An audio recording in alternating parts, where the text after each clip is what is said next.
Na tukisalia huko nchini Mali, Wizara ya Elimu ya Taifa ya Mali imetoa waraka wa dharura ikisitisha ufundishaji wa mada kuhusu mapinduzi ya Ufaransa mwaka 1989 katika madarasa yote ya kidato cha 9 nchini humo.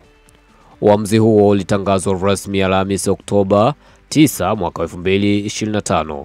Umetajwa kuwa ni sehemu ya juhudi za kubadilisha mtaala ili kuendana na muktadha wa kitaifa.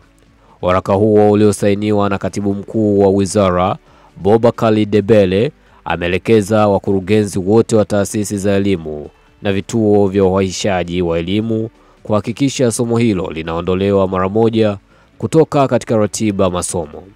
Wizara imeonya kuwa kutokufuata agizo hilo kutachukuliwa kama kosa la kinidhamu. Kwa mujibu wa wizara, hatua hiyo inatokana na mapito mapya ya mtaala wa shule yanayolenga kuainisha elimu na historia, utamaduni na mahitaji mahususi ya taifa la Mali. Wataalamu wa elimu nchini humo wanasema huu ni mwelekeo wa nchi nyingi za Afrika zinazojaribu kurekebisha mitaala yao ili iwe na uhalisia wa kijamii, kitamaduni na kihistoria wa bara hilo. Wakati wafuasi wa hatua hiyo wanaiona kama njia ya kuimarisha utambulisho wa kitaifa, wakosoaji wanahoji uamuzi wa kuondoa mafundisho ya kihistoria ya ulimwengu kama mapinduzi ya Ufaransa ambayo yalibadili mfumo wa dunia. Uamuzi huu umetolewa katika kipindi ambacho Mali inapitia mabadiliko makubwa ya kisiasa na kijiografia.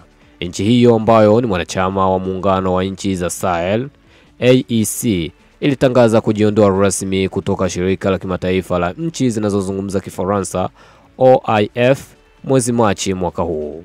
Kujiondoa huku baada ya Mali kuwa imesimamishwa wanachama tangu mapinduzi ya kijeshi ya mwaka 2020 kulielezwa kama hatua ya kuimarisha uhuru wa taifa na kujitanua, bali na taasisi za kimataifa zinazotazamwa kuwa na ushawishi mkubwa wa makoloni ya zamani. Wengi wanaona kusitishwa kwa somo la mapinduzi ya Ufaransa kama mwendelezo wa jitihada hizo za kurekebisha mahusiano ya kitamaduni na kimataifa ya Mali. Hadi sasa wizara haijatangaza somo mbadala litakalowekwa kuchukua nafasi ya somo hilo lililositishwa, na hali ya mabadiliko ya mtaala inachukuliwa kuwa bado inaendelea na inaweza kurekebishwa tena katika miezi ijayo. Je, maoni yako ni yapi hapo chini kulingana na hiki ambacho Wizara ya Elimu ya nchini Mali imeamua?